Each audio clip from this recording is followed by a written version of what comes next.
আশ্চর্য ব্যাপার, এতগুলো প্রকাশকের কাছে গেলাম, শ্রদ্ধা সহকারে কেউ দু কথা পড়েও দেখল না। অবজ্ঞ করে সবাই বললে আপনি নতুন পাণ্ডুলিপি রেখে যান, সময় হলে পড়ে দেখবেন। ওটা সংসার যেন প্রতীক্ষা করছে, এই গরিবদের কোন রকমের সুযোগ দেওয়া হচ্ছে না।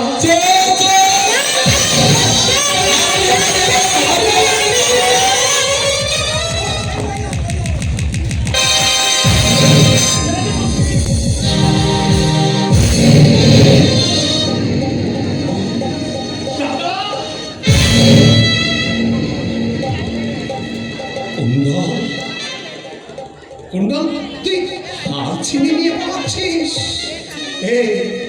তুই না আমার ভাই। আমি তোমার ভাই।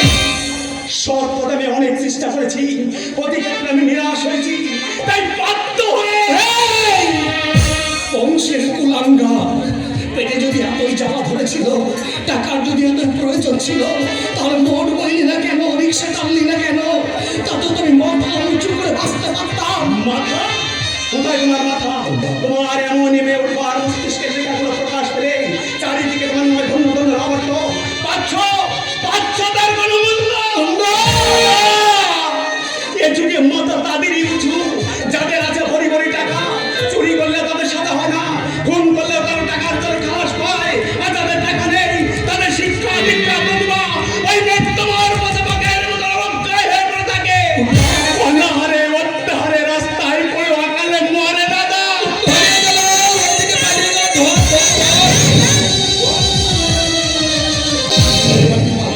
ধরতে পারলে ওরা তোকে আসতে পারবে না। যা, চলে যা। হাতটা আমাকে দাও না রাতে চলে যা। না দাদা, তোমার হাতে হাত দেখলে ওরা তোমাকেই জোর ভাববে। তোমাকে এত বড় শাস্তি আমি নিতে দেবো না দাদা। বড়দেরই তো চিরদিন ঝড় ঝঞ্ঝার দাপট সহ্য করতে হয়।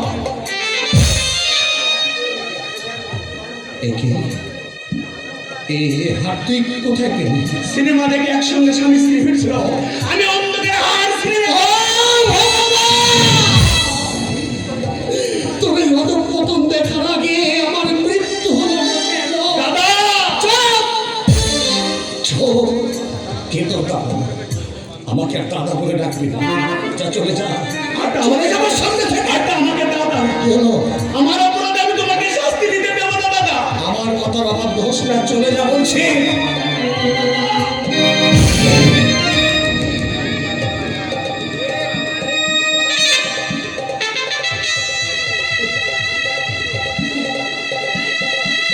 বেশ, আমি চলে যাচ্ছি, তবে তুমি বিশ্বাস করো